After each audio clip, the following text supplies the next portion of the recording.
Good morning. फिर से स्वागत करता हूँ अपने चैनल पे। और अभी तक आपने चैनल को लाल बटन नहीं दबाया है तो दबा दीजिए। और आज का जो टॉपिक है वो हम लोग कहीं ना कहीं छोड़े थे सिटीजनशिप पे। और मैंने 2 वीडियो आपको बता दिया था सिटीजनशिप कैसे प्राप्ति होगी, और उसके बाद मैंने एनआरआई के बारे में बताया था और पीआईओ के बारे में बताया था। पीआईओ जी, पीआईओ मतलब होता है पर्सन इन ओरिजिन, यानी जिसका मूल्य वंश यहाँ का हो। तो आज हम आगे बढ़ेंगे और दूसरा जो उसका भाग था वो हम लोग को देखना था नागरिकता की प्राप्ति। आपको किस तरह हमारे देश की नागरिकता सिटीजनशिप मिल सकती है। अभी हम लोग देख रहे हैं कि 14 अगस्त के बाद 15 अगस्त आने वाला है, तो बहुत लोगों की मोटा भाई ने बता दिया है कि नागरिकता छीन ली जाएगी सीएए के तहत। हाल ही में सिटीजनशिप अमेंडमेंट एक्ट आया 2019 में, तो उसके तहत तो आज हम उसके बारे में जानेंगे कि सिटीजनशिप नागरिकता की प्राप्ति किस किस विधि के द्वारा लिया जा सकता है, और इसी को हम लोग बोलते हैं एक्विजिशन ऑफ सिटीजनशिप। तो ये आज हम लोग एक एक कर जानेंगे कि आप हमारे भारत के नागरिक किस तरह बन सकते हैं, या नागरिकता आप अगर प्राप्त नहीं किए हैं या फॉरेनर हमारे कोई भी आना चाहते हैं देश में, तो क्या क्या रूल्स आपको फॉलो करना होगा। तो आगे बढ़ते हैं तो देखते हैं। पहला तो हमारा बाय बर्थ, जन्म से आप अगर हमारे देश में जन्म लिए हैं तो आपको नागरिकता मिलेगी। और मैंने पिछले वीडियो में भी बताया था, अगर नहीं देखे हैं तो। बाय बर्थ तो बोला जाता है कि अगर कोई भी बच्चा या बच्ची हमारे देश में जन्म लेता है तो जन्म लेने के बाद उसके बाद आपके बनते हैं बर्थ सर्टिफिकेट। और बर्थ सर्टिफिकेट के बाद आप देखिएगा कभी भी नागरिकता आपको मेनली नागरिकता कब मिलती है, तो 18 साल के जब होंगे तब आपको माना जाएगा कि इंडिया की आपकी नागरिकता हो गई है। क्यों? उसका कारण है क्योंकि 18 साल के बाद ही आपका आधार कार्ड तो बन जाता है, लेकिन आप अगर सरकारी दस्तावेज में आते हैं तो ये 18 साल पर ही आइएगा। ड्राइविंग लाइसेंस हो गया या सरकारी काम जितने भी होता है 18 प्लस माना जाता है। यस, पासपोर्ट में भी आपको 18 प्लस की रिक्वायरमेंट है। तो बाय बर्थ, अब बाय बर्थ हुआ तो हम बोले कि आपका जन्म यहाँ पर हो गया तो आपका बन गया बर्थ सर्टिफिकेट। और जब बर्थ सर्टिफिकेट बन गया, आधार कार्ड बन जाता है, आधार कार्ड बन जाता है। आधार कार्ड सर, आपसे वो सवाल था सर कि मान के चलिए मेरा माँ बाप इंडिया का है सर, ठीक, लेकिन हम जन्म लिए विदेश में। हाँ, आपने पिछला वीडियो नहीं देखा लगता है। आप सर हम जो सवाल आप करना चाह रहे हो हम पहले बता चुके हैं, फिर से आप बता दीजिए। नहीं बताइए सर। नहीं, बोलिए बोलिए बोलिए, फिर से आप बोलिए। तो हमको सर दोनों देश का नागरिकता चाहिए सर। वहाँ तो हम जन्म लिए हैं तो वो देश तो हमको देगा ही नागरिकता। ठीक, हमको भारत का भी नागरिकता मेरे माता पिता के हिसाब से मिल जाना चाहिए ना सर। आप लगता है पिछले क्लास में एब्सेंट थे। नहीं सर, पिछला क्लास थोड़ा पार्क गए थे घूमने। पार्क गए थे घूमने, तो पार्क घूमिए, यही सब कीजिए, ये सब से काम नहीं होगा। पिछला क्लास में मैंने वीडियो या यहाँ पर क्लास होता है तो आप शायद क्लास में एब्सेंट हो गए। मैं बता दूं, पिछले क्लास में मैंने 2 चीज़ डिस्कस किया था, एनआरआई के बारे में, और फिर मैं यहाँ पर उस चीज़ को डिस्कस नहीं करना चाहूँगा क्योंकि आप तो ऑफलाइन में हैं, मैं बता दूंगा आपको ऑफलाइन में, लेकिन जो हमारे ऑनलाइन पढ़ रहे हैं उनके के लिए टाइम वेस्ट होगा। एनआरआई, और मैंने एक बताता रहा था पीआईओ, ये ऑनलाइन डाला हुआ भी है। इसके बारे में बहुत अच्छा मैंने बताया था, और मैंने बताया था एक बार हम पैदा करेंगे बाप को 1950 संविधान से पहले और एक बार संविधान के बाद, वो भी मैं बोला था। तो अगर आप वीडियो नंबर 2 पे जाइएगा ब्लॉग पे तो उस पर आपको समझ में आ जाएगा, और सारे सवालों के जवाब आपके इस 2 कॉन्सेप्ट में पता चल जाएगा। फिर हम आगे बढ़ते हैं। तो मैंने बताया था यहाँ पर, अब 2 बात आई है तो मैं बता देता हूँ। मैंने एक बार बाप को पैदा किया था 1950 से पहले यानी संविधान से पहले, और एक बार पैदा किया था 1950 के बाद यानी संविधान के बाद। बाप को मतलब अपने मूल्य निवासी, मतलब बाप को या दादा को। इसका फुल फॉर्म आपको पता होना चाहिए। इसका हम पूछ रहे हैं पीआईओ का। पीआईओ पिछला क्लास का कुछ कुछ कमियां हैं, आप देखिए। अरे मोहब्बत तो किसी से भी कर सकते हो, लेकिन पढ़ाई एक ही बार छूट गया तो बहुत आगे बढ़ जाता है। इसीलिए पढ़ाई पे ज़्यादा फोकस करना है, फिर तो अपना वो तो एक हो जाएगी, एगो आएगी। इसीलिए उस पर ध्यान ना देके इस पर ध्यान दीजिएगा तो ज़्यादा काम देगा। तो पर्सन इन ओरिजिन इसका फुल फॉर्म था। Person in origin, Indian origin, person in Indian origin, बिल्कुल सही। और इसी में मैंने बोला था अगर 26 जनवरी 1950, और अगर यहाँ पर बेहतरीन बेहतरीन स्टूडेंट हैं तो बताइएगा 26 जनवरी 1950 को ऐतिहासिक दिन क्यों कहा जाता है? संविधान बना दिए थे सर इस दिन। संविधान बना नहीं दिए थे, सॉरी लागू टू कर से, दिया है सर। हाँ लागू इम्प्लीमेंट किया गया था। और तो इससे पहले अगर हमारे देश में हमारे पापा या दादा उदा पैदा लिए होंगे तो हम बोले थे उससे पहले वाले को हम लोग बोलेंगे ये PIO। और अगर 26 जनवरी 1950 के बाद अगर हमारे दादा या परदादा या कोई भी मूल निवासी होंगे यहाँ के, अगर वो जन्म लिए होंगे तो उनके के लिए एक टेक्निकल नेम आया था, और वो टेक्निकल नेम है OCI। OCI उनको टैग दिया जाता है OCI। और इसका फुल फॉर्म जो होता है वो आप सभी को पता होना चाहिए। नहीं पता सर।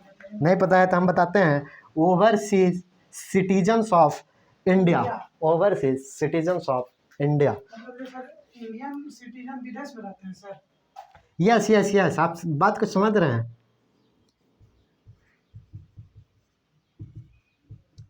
ओवरसीज मैच जो देखते हैं सर तो उसमें ओवरसीज बोलता है, तो वही से समझ गए हम लोग। अभी विस्तार में चलेगा, अभी ये 3 टॉपिक कभी एक बार फिर हम बताएंगे। अभी फिलहाल यहाँ पर आते हैं। तो हमने बोला बाय बर्थ यानी जन्म से, और जन्म से आपका अधिकार है। अब सानिया मिर्जा या शोएब मलिक की बात करें तो सानिया मिर्जा तो यहाँ जन्मी है और शोएब मलिक कहीं और शादी, शोएब मलिक पाकिस्तान का है, तो उनका जो बेटा जन्म लेगा, अब बताइए पाकिस्तान में लेगा कि इंडिया में लेगा, तो ये तो पता चलेगा बाद में। लेकिन अगर जन्म यहाँ लेता है तो उसको इंडिया की नागरिकता मिलेगी, और साथ ही साथ उसके जो पति हैं शोएब मलिक वो हैं पाकिस्तान के। तो बेटा जब 18 साल में जाएगा ना तब उसको पता चलेगा कि आखिर उसको नागरिकता कहाँ की दी जाए, पाकिस्तान की दी जाए कि इंडिया की दी जाए। लेकिन सर पाकिस्तान का आदमी को भारत का नागरिकता नहीं मिलता सर। पाकिस्तान को आदमी का भारत का नागरिकता नहीं मिलता है। तो वही तो हम बता रहे हैं, प्राप्त करने का विधि क्या क्या है, किस तरह से आप प्राप्त कर सकते हैं। अगर आपको मन है कि आप भारत के नागरिक बनना चाहते हैं तो आइए इस सब रूल को फॉलो कीजिए। जन्मसिद्ध अधिकार है सर। जन्मसिद्ध अधिकार है, पाकिस्तानी या फॉरेनर मेरे पास आएगा, जन्मसिद्ध अधिकार है, हम नहीं कैसे सर, उसको दे देंगे भारतीय है, पाकिस्तानी उसको। से नहीं। अगर आपको यहाँ की नागरिकता प्राप्त करनी है तो उसके के लिए आपको रूल्स फॉलो करना पड़ेगा, यानी ये सब फंडामेंटल्स जो विधियां हैं उसको आपको मानना पड़ेगा। और उसके के लिए एक बना गया है सिटीजनशिप जी सर। एक्ट 1955। इसके तहत आपको सिटीजनशिप हमारे देश की मिल सकती है, लेकिन मिलने के लिए आपको ये 5 चीज़ों का फॉलो करना होगा जिस जिस तरह से आप ले सकते हैं। तो पहला आपने देखा बाय बर्थ यानी जन्म, और इसी में एक प्रिंसिपल आता है जोसेफ प्रिंसिपल, जो मैक्सिमम पूछा नहीं जाता है लेकिन बड़े बड़े एग्जामों में पूछा जा सकता है। ये प्रिंसिपल किसको कहा जाता है, तो बाय बर्थ वाले सिटीजनशिप में एक जिसका प्रिंसिपल को लिया जाता है। फिर दूसरा अगर हम लोग बात करें तो पूर्वजों के द्वारा बाय डेसेंट, इसी को बोलते हैं पूर्वज,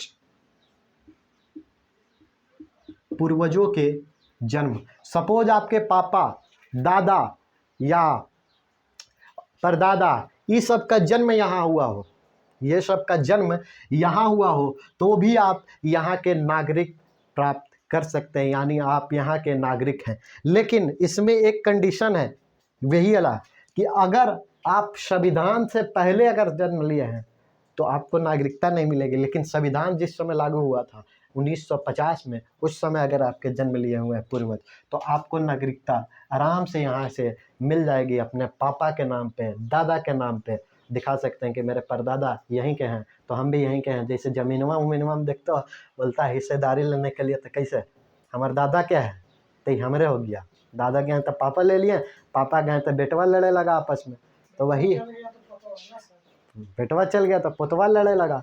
तो वही होता है, पूर्वज के जन्म से आपको नागरिकता मिल सकती है। और उसी में आपको एक और इसमें प्रिंसिपल मिलता है, उसका नाम है जूस सैंग्विन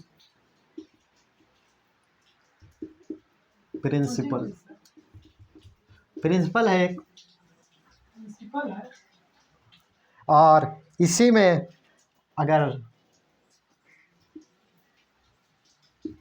अगर इंडियन सिटीजन्स आपको लेना है तो आपके माता व पिता का जन्म इंडिया में हुआ होगा तो भी आपको नागरिकता मिल सकती है। फिर हम तीसरा पॉइंट पे बात करें तो तीसरा पॉइंट है बाय रजिस्ट्रेशन, यानी पंजीकरण के द्वारा।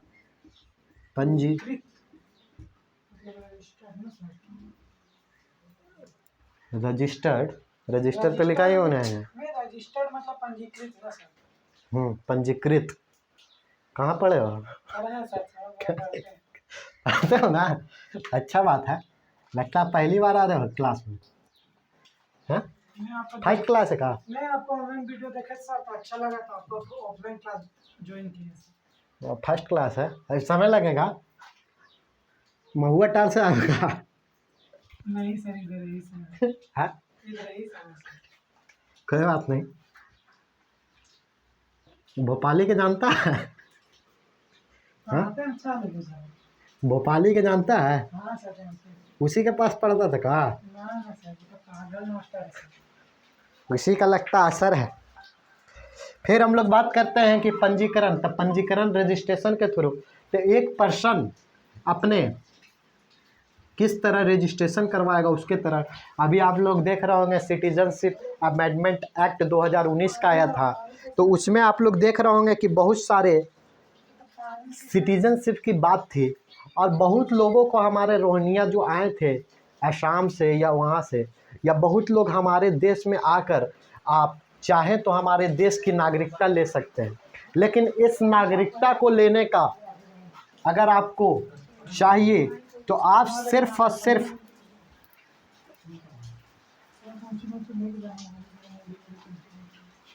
का घर द्वार की बात यहाँ करने लगते हो।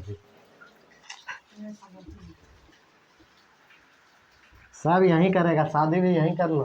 दो तीन को दिख रही है, पता करो। यही सब करते हैं सर क्लास में। हाँ, यही शादी करवा।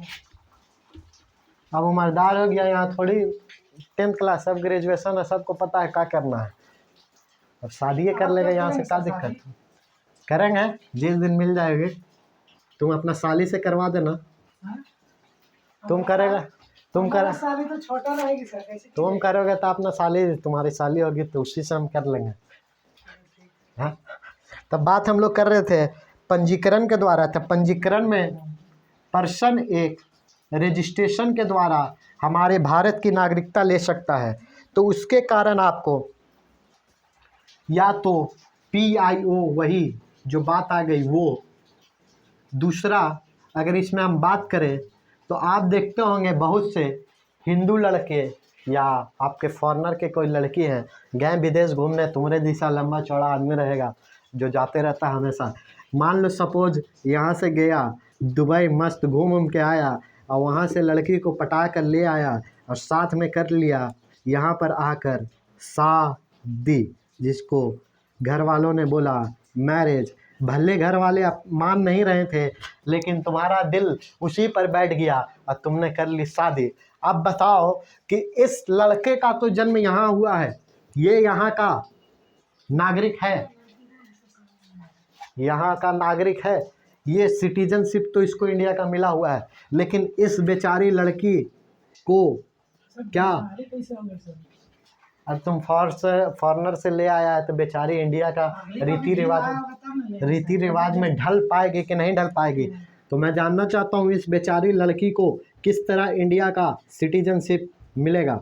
मिलेगा सर। कैसे मिलेगा? कैसे नहीं मिलेगा सर? कैसे मिलेगा? शादी करके आई है सर मेरे साथ।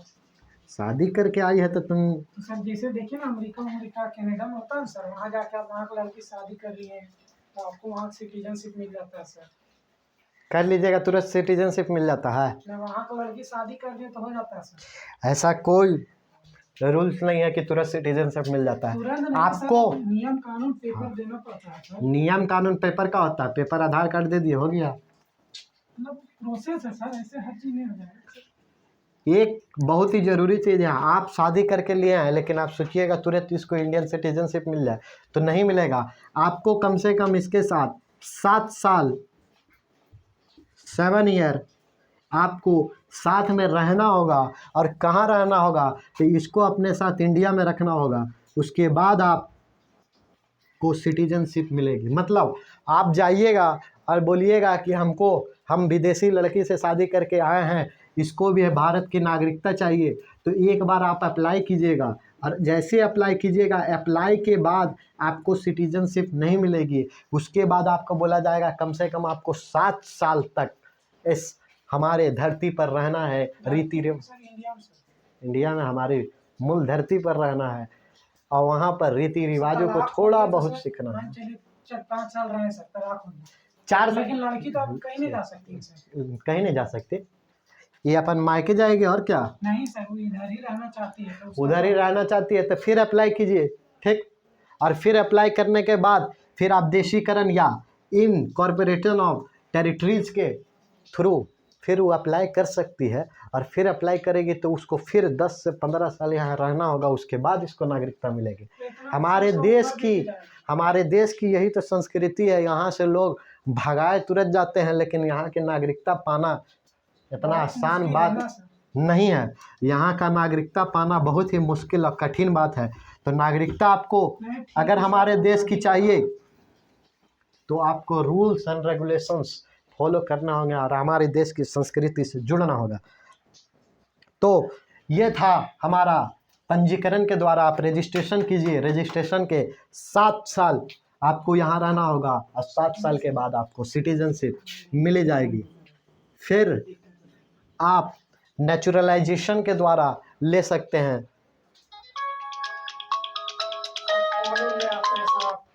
क्लास में अरे फोन नहीं आएगा घर वाला का।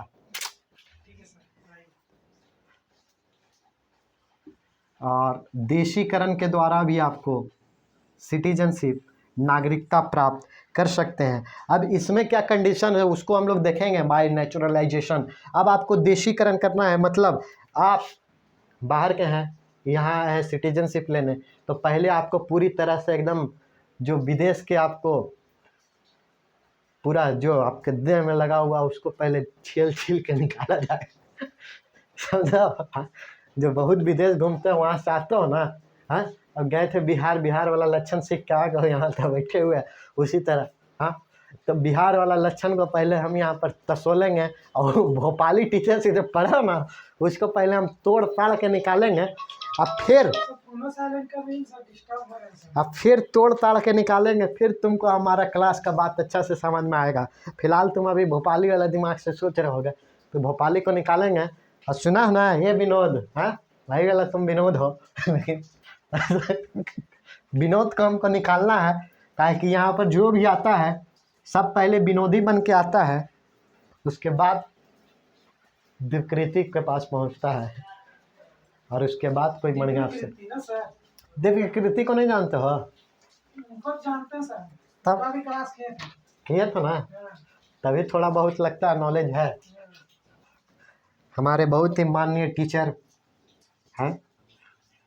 तो देशीकरण के द्वारा आपको नागरिकता मिल सकती है। और नागरिकता पाने के लिए देशीकरण यानी विदेशी को पूरी तरह से छोड़कर हमको देशी बनना है। और देशी बनने के लिए आपको क्या करना होगा, सपोज ऐसा व्यक्ति जो फॉरेन से आया है, जैसे तुम मान लो कि फॉरेन गए या फॉरेन में पैदा लिए, ठीक, तुम्हारे बाप माँ एकदम पूरा भाका भाग गोर, तुम भी एकदम गोर एकदम आए, तुम ऐसे के साथ एयरपोर्ट में देखा है, बोला अरे तू तो यार इंडिया का है। ये नहीं, कैसे पहचाना देखते, अरे कैसे पहचाना, वही तुम्हारा गोरापन देख के। हाँ, अब वेस्ट इंडीज में चल जाओगे, वेस्ट इंडीज वाला आएगा यहाँ तो पहचान, अरे ये करवा साला वेस्ट इंडीज के। अरे वहाँ के मैक्सिमम 90% बता रहे, 90 से 95% लोग वेस्ट इंडीज में करुआ होता है। अब बुरा मत मानिएगा वेस्ट इंडीज वाले अगर देख रहे होंगे तो, लेकिन वहाँ की नस्ल ही ऐसी है तो क्या की जाए। तो वहाँ की होते हैं करुआ लोग तो अब हुए काले, तो अब उसमें से 5% अब कैसे हो जाते हैं गोर, हुआ हम बताते हैं।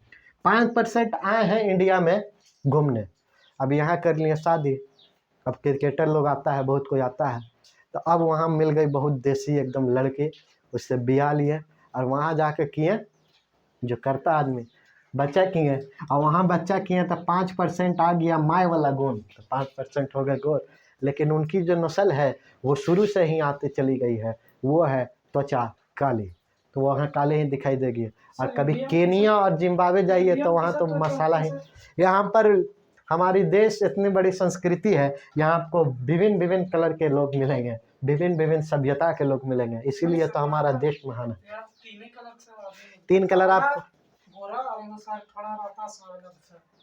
तो इसके अलावा 3 के बाद और कोई कलर बता दो तो। नहीं, विभिन्न विभिन्न कलर, तो 3 में से विभिन्न विभिन्न नहीं हुआ, बुंडू तमार से हो हैं? बुंडू तमार से आए तो बोलो। नहीं सर, आपसे पढ़ते हैं सर, लगता है कि मतलब दोस्त है कि नहीं पढ़ा था सर, वैसा लगता है सर, आप बहुत मिलनसार हैं सर।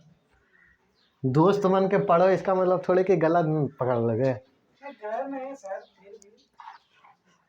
खैर टॉपिक में बढ़ते हैं, बहुत इंटरेक्शन हो गया दोस्त, तुम लोग तो जान ही रहे हो, लेकिन आपको इस तरह से सवाल जवाब से आपको भी कहीं ना कहीं आंसर मिलता होगा, और आपके दिमाग में भी कुछ सवाल होंगे तो आप तो पूछते नहीं होंगे, तो सामने वाला पूछ रहा है तो उसको भी जवाब देना ज़रूरी है, क्योंकि वो नाराज़ होकर ना चला जाए। तो अगर आपके भी कुछ सवाल हैं तो कमेंट बॉक्स में ज़रूर दीजिए, उसका भी जवाब हम लोग देने का प्रयास करेंगे। तो फिलहाल देसीकरण के द्वारा अगर बात करें तो गए, हम बात कर रहे थे इसी कि विदेश में ये पैदा लिया, अब विदेश से यहाँ आया कि विदेश इसको पसंद नहीं आया और बोलता है कि इंडिया की हम नागरिकता लेंगे, किस तरह ये इंडिया की नागरिकता ले सकता है, तो हमने बोला देसीकरण के द्वारा, लेकिन उसमें एक कंडीशन है, वो लास्ट 14 साल से, लास्ट सपोज 14 साल से यहाँ रह रहा है, और 14 में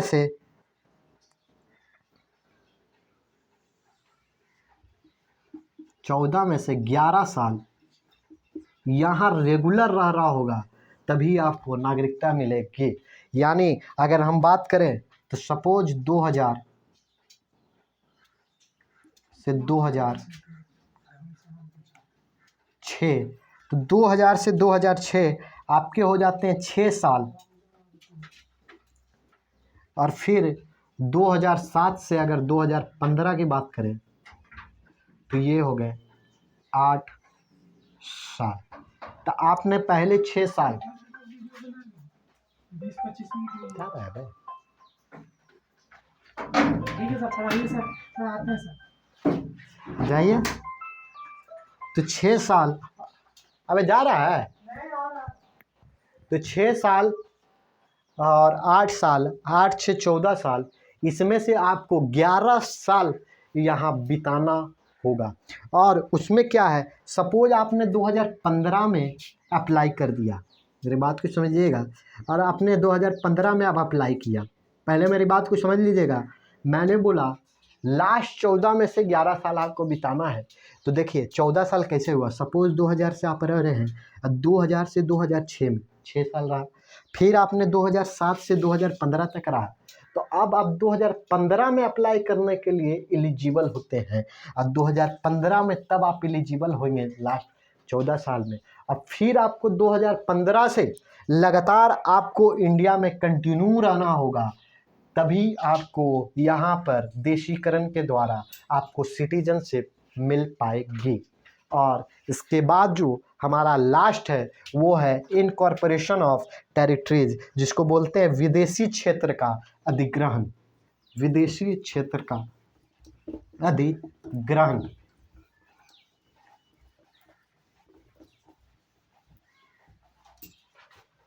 तो ये कहा जाता है विदेशी क्षेत्र का अधिग्रहण। अगर विदेशी क्षेत्र का आप अधिग्रहण कर लेते हैं, अधिग्रहण मतलब आप जब्त कर लेते हैं या उस पर अधिकार कर लेते हैं, तो क्या होगा, देखिए अगर भारत सरकार, आप देखते हैं भारत सरकार की बाउंड्री है पाकिस्तान में, श्रीलंका में, या आप चाइना में कहीं भी बाउंड्री देख रहे हैं, तो अगर भारत सरकार वहाँ अगर किसी भी विदेशी क्षेत्र का अगर जाए और भारत सरकार सपोज पाकिस्तान है यहाँ पर, आप देखता हूँ ये हमारा समृद्ध भारत, और इधर सपोज आपको पाकिस्तान है, और ये पाकिस्तान में इंडिया अगर कोई क्षेत्र को अधिग्रहण कर लेता है जाकर, अगर यहीं पर आपको बात दिखाई देता होगा तो LOC लाइन ऑफ कंट्रोल, या सॉरी LOC में बोल रहा हूँ यहाँ पर POK है जो विवाद में है, और यही POK पे अगर इंडिया जाकर अधिग्रहण कर लेता है, जब कर लेता है, तो वहाँ के रहने वाले लोग, आप बताइए कि वो नागरिक कहाँ के कहलाएंगे, इंडिया के कहलाएंगे कि पाकिस्तान के कहलाएंगे। तो वही कहा जाता है कि अगर आप विदेशी क्षेत्र का अधिग्रहण करते हैं, अगर भारत सरकार किसी भी विदेशी क्षेत्र का अधिग्रहण कर लेता है, तो वहाँ के रहने वाले लोगों को भारत की नागरिकता दी जाएगी। अगर यहीं पर अगर चाइना है, अगर इंडिया चाइना की तरफ घुस जाता है और चाइना को अपना अधिकार में ले लेता है, अधिग्रहण कर लेता है, तो चाइना के लोग जो रह रहे हैं उसको भारत की नागरिकता स्वयं दे दी जाएगी, यानी वो भारत के नागरिक खुद हो जाएंगे। उनको किसी भी तरह का इस कंडीशंस में आने की ज़रूरत नहीं है। ये 4 कंडीशंस में, यानी आपका अधिग्रहण के तहत भारत सरकार ने आपकी भूमि को अधिग्रहण किया, तो अधिग्रहण के तहत वहाँ के जो लोग हैं वो भी भारतीय बन जाएंगे। तो ये थे कुछ नागरिकता प्राप्त करने के आपके रूल्स, या किस तरह आप नागरिकता प्राप्त करते हैं। तो एक बार मैं जल्दी आपको रैपिड में बता देता हूँ और रिवाइज कर देता हूँ। तो आप देख रहे हैं एक्विजिशन ऑफ सिटीजनशिप, नागरिकता की प्राप्ति टॉपिक है जो हमारा। और आपको नागरिकता कैसे प्राप्त होगी, तो नागरिकता प्राप्त करिएगा आप सिटीजनशिप एक्ट 1955 के तहत, और इसी के तहत ये 5 चीज़ों से आपको नागरिकता मिल सकती है। 5 चीज़ों से, या तो आप बाय बर्थ यानी जन्म से ले सकते हैं, जो एक प्रिंसिपल आता है जो सब प्रिंसिपल के तहत, फिर बाय डेसेंट पूर्वजों का जन्म अगर यहाँ पर हुआ होगा तो उसके तहत आपको नागरिकता मिल सकती है। माता पिता आपके यहाँ के जन्म में हुए होंगे, कोई भी आपका पूर्वज यहाँ जन्मा होगा तो उससे आपको यहाँ की नागरिकता मिलेगी। इसी का एक प्रिंसिपल आता है जो सनग्वीन प्रिंसिपल। फिर बाय रजिस्ट्रेशन के थ्रू पंजीकरण के तहत आप कर सकते हैं। तो पंजीकरण में मैंने आपको बताया था, पंजीकृत कीजिएगा और कम से कम आपको 7 साल यहाँ रहने के लास्ट 7 साल आपको रहने की ज़रूरत है, उसके बाद आपको नागरिकता मिलेगी यानी सिटीजनशिप मिलेगी। फिर बाय नेचुरलाइजेशन यानी देशीकरण के द्वारा, तो देशीकरण में आपको 14 में से लास्ट 11 साल आपको यहाँ पर बिताना होगा, जो 2000 से सपोज मैंने बताया था 2000 से 2006 6 साल, और 2007 से 2015 8 साल। ये अगर 14 साल आप पूरा कर लेते हैं तो फिर आप जाइएगा अप्लाई करने के लिए, और अप्लाई करने के बावजूद फिर आपको कंटिन्यूअस इंडिया में रहना होगा। और लास्ट जो हमारा था इनकॉर्पोरेशन ऑफ टेरिटरीज, यानी विदेशी क्षेत्र का अधिग्रहण कर अब विदेशी क्षेत्र का अधिग्रहण मतलब अगर भारत सरकार किसी विदेशी क्षेत्र को अधिग्रहण करता है यानी अधिकार करता है, तो वहाँ के लोगों को स्वयं भारत सरकार इंडिया की नागरिकता प्रदान कर देगी। तो फिलहाल इस वीडियो में इतना ही। आगे के वीडियो में हम लोग देखेंगे CAA क्या होता है, सिटीजनशिप अमेंडमेंट एक्ट 2019 में जो लाया गया था। फिर हम लोग देखेंगे हमारी नागरिकता कैसे छीनी जा सकती है, सरकार किस तरह हमारी नागरिकता छीन सकता है। फिलहाल के लिए इतना ही, मिलेंगे नेक्स्ट में। धन्यवाद।